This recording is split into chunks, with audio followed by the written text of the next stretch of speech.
everyone, welcome back to another video of this channel IT Madam. Hope you all are doing great. So guys, आप ChatGPT use करते हो? उम्मीद है answer होगा हाँ, और अगर नहीं है आंसर तो जाओ और जा करके यूज करो, क्योंकि अगर ChatGPT आपने यूज नहीं किया है या आप अपने डे टू डे लाइफ में यूज नहीं करते हो तो आप तो बहुत पीछे हो।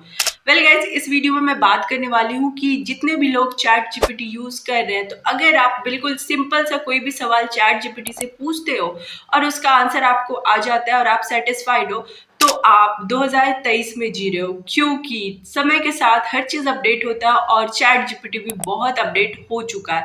सो अगर आप स्मार्टेस्ट वे में ChatGPT को यूज करोगे तो आप कई लोगों से आगे रहोगे।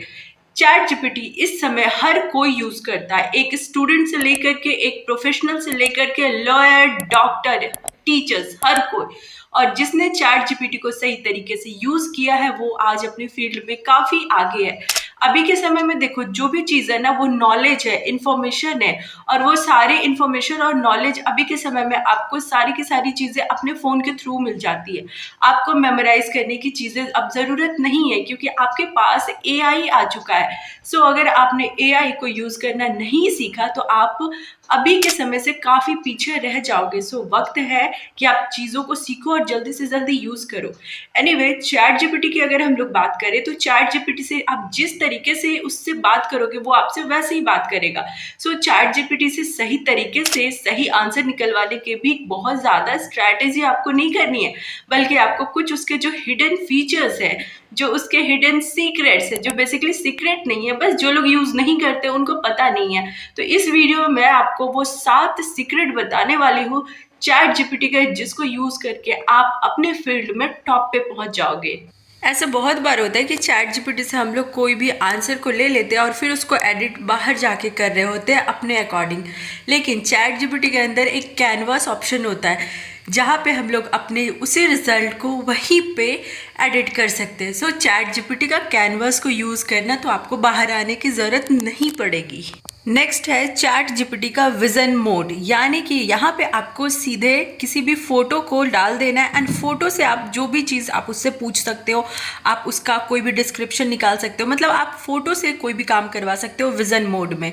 हाँ, आप सोच रहे होगे कि सिर्फ उससे सवाल कर सकते हैं टेक्स्ट के फॉर्म में, लेकिन नहीं, आप इमेजेस डाल के भी अपने कई सारे काम कर सकते हो। एग्जाम्पल के तौर पर किसी का थंबनेल हमने लिया एंड बोला कि इसका प्रॉम्प्ट दो, और हम लोग वैसा ही अपने लिए दूसरा इमेज जनरेट करवा सकते हैं जेमिनाई या नैनो बनाना से।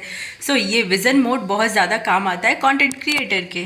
नेक्स्ट है टेम्पररी चार्ट। ऐसा बहुत बार सेंसिटिव चीज़ें होती है या पर्सनल चीज़ें होती है जो हम लोग ChatGPT से करना चाहते हैं, लेकिन हम चाहते हैं कि कोई भी हिस्ट्री क्रिएट ना हो या ChatGPT उसको सेव ना करे, तो हम लोग टेम्पररी चार्ट में ये कर सकते हैं।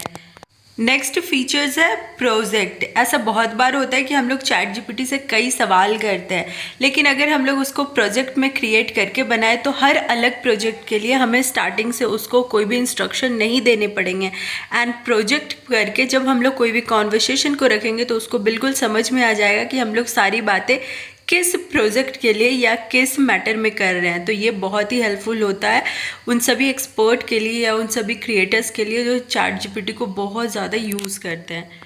नेक्स्ट है RIOS फीचर, मतलब कि ChatGPT से सिंपल सवाल ना करके उसको ऐसा इंस्ट्रक्शन देना, स्पेसिफिक इंस्ट्रक्शन देना कि वो एक प्रोफेशनल आंसर दे, यानी कि हम लोग उसको ये बोलेंगे कि तुम एक एक्सपर्ट हो किसी भी फील्ड के, एंड उस फील्ड के बारे में डिटेल दे करके उससे पूछेंगे तो वो हमें आंसर भी उसी तरीके से देगा जैसा कोई एक्सपर्ट देता हो। तो ये एक बहुत ही बेहतरीन फीचर है, यानी हमारे सवाल में भी दम होना चाहिए कि हम लोग कैसे ChatGPT से क्वेश्चन सही तरीके से करते हैं।